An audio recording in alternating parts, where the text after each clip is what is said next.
Stock futures were just under the flat line Wednesday morning.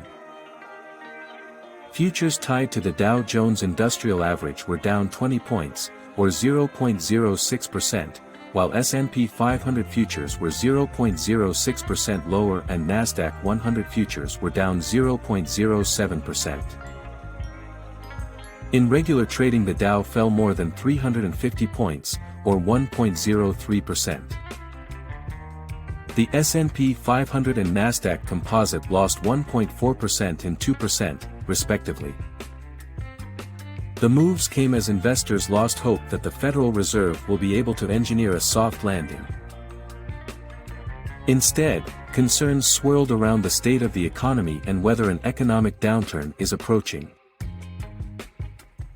Investors couldn't decide which they were more worried about: an impending recession, as implied by November declines for the ISM, Chicago PMI and Philly Fed, as well as housing data, or the threat of a more hawkish-leaning FOMC, as a result of stronger-than-expected employment data and factory orders, said Sam Stovall, chief investment strategist at CFRA Research. Stocks sold off across the board, as investors decided to take the profits generated by the last two monthly price gains, the first since August 2021. Investors await more economic data this week for clues on what to expect from the Fed. On Wednesday, the Mortgage Bankers Association will release its weekly report of mortgage loan applications. There are also still several companies set to report earnings. Campbell Soup and GameStop will report results on Wednesday.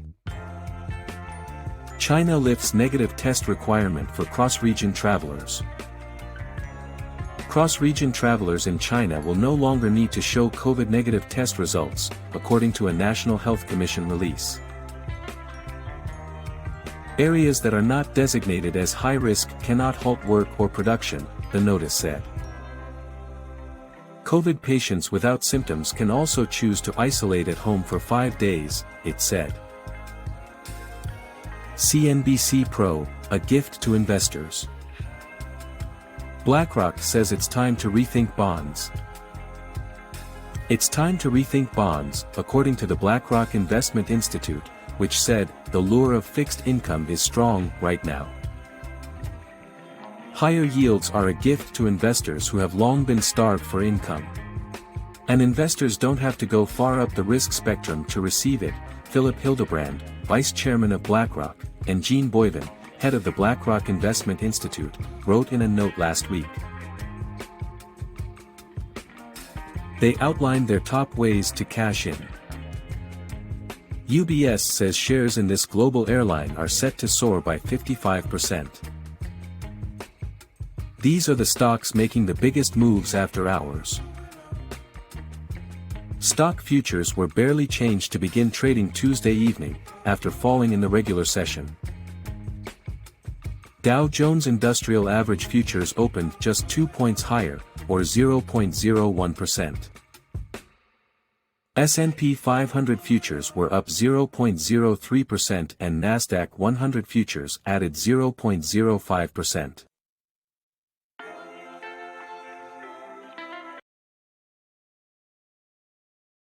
China eases COVID restrictions on travel and production. In a significant easing of COVID controls, the Chinese government said Wednesday that people will no longer need to show negative virus tests or health codes in order to travel between different parts of the country. Chinese authorities also said that unless an area is designated as high risk, work and local production cannot be stopped. The announcement on the National Health Commission's website formalized other recent changes to COVID controls, such as allowing more people to quarantine at home. The measures also said that other than facilities such as retirement homes, elementary and middle schools and health clinics, venues should not require negative virus tests or health code checks. In an example of how strict COVID controls have become in mainland China, the capital city of Beijing this year increasingly required people to scan a health code with a smartphone app in order to enter public venues. The health code then had to show a negative virus test result from within the last 2 or 3 days.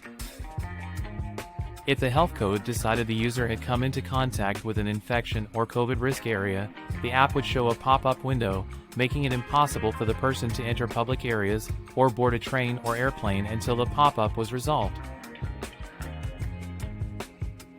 The capital city relaxed its health code scanning requirements on Tuesday. Despite a national easing in COVID measures in mid-November, a surge of infections and the ensuing local implementation of China's stringent zero-COVID policy added to people's frustration with the controls. Students and groups of people held public protests during the last weekend of November.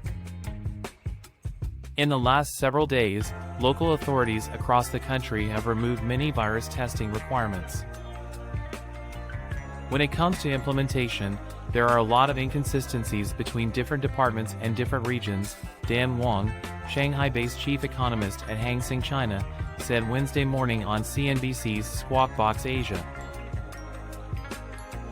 We don't know if the true restrictions or the return to normal can happen, actually, within the next 6 months, because we can see that for the smaller cities, for example, like Taiyuan and Xi'an, their changes within the COVID restrictions are still very much behind what's going on in Beijing and Shanghai.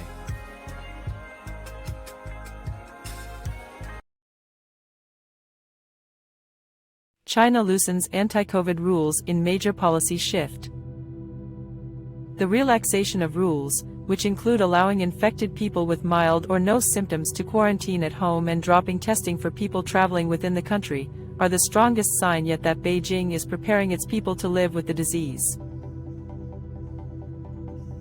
Even still, citizens cheered the prospect of a shift that could see China slowly emerging back into a world 3 years after the virus erupted in the central city of Wuhan in late 2019. Wednesday's announcement quickly soared to the top most viewed topic on China's Weibo platform, with many people hoping for a return to normality after a series of weeks-long lockdowns that have brought mental suffering to tens of millions. It's time for our lives to return to normal, and for China to return to the world, wrote one Weibo user. Some investors also welcomed the shift that could reinvigorate China's sagging economy and currency and bolster global growth. This change of policy is a big step forward, said Jiwei Zhang, chief economist at Pinpoint Asset Management. I expect China will fully reopen its border no later than mid-2023. Foreign businesses in China also hope the changes could mark a shift to broader opening up and an easing of travel restrictions. We need the business environment here to return to a level of predictability whereby companies can return to normal operations, Colm Rafferty, chairman of the American Chamber of Commerce in China, said in a statement.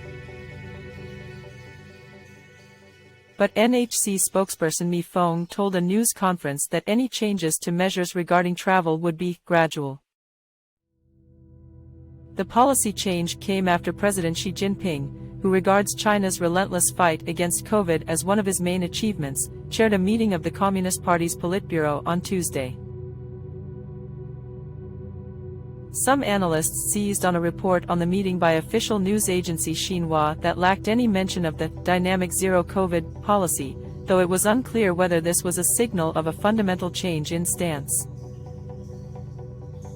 Major cities across China, including Beijing and Shanghai, were gripped by protests last month, which started to peter out amid a heavy police presence and various restrictions being lifted in different parts of the country. Officials have not linked any of the changes, made on Wednesday or earlier, to the protests. The looser approach has set off a rush for cough and fever medicines as some residents, particularly the unvaccinated elderly, feel more vulnerable to a virus that has largely been kept in check by Beijing's strict policy. China's current tally of 5,235 COVID-related deaths is a tiny fraction of its population of 1.4 billion, and extremely low by global standards. Please buy rationally, buy on demand, and do not blindly stock up, the Beijing Municipal Food and Drug Administration was quoted as saying in the state-owned Beijing Evening News. In Beijing's upmarket Chaoyang district, home to most foreign embassies as well entertainment venues and corporate headquarters, shops were fast running out of some those drugs, residents said. The surge in demand drove up share prices in medicine manufacturers including cough syrup producer Guizhou Bailing, and Xinhua Pharmaceutical, which makes 40% of all ibuprofen sold in China. China's yuan has seen a recent resurgence against the dollar, buoyed by the prospects that government would relax its zero-COVID policy. But the currency remains set for its worst year since China unified official and market exchange rates in 1994, as its economy has been battered by COVID curbs. In further evidence of that, China's exports and imports shrank at a much steeper than expected pace in November, data on Wednesday showed.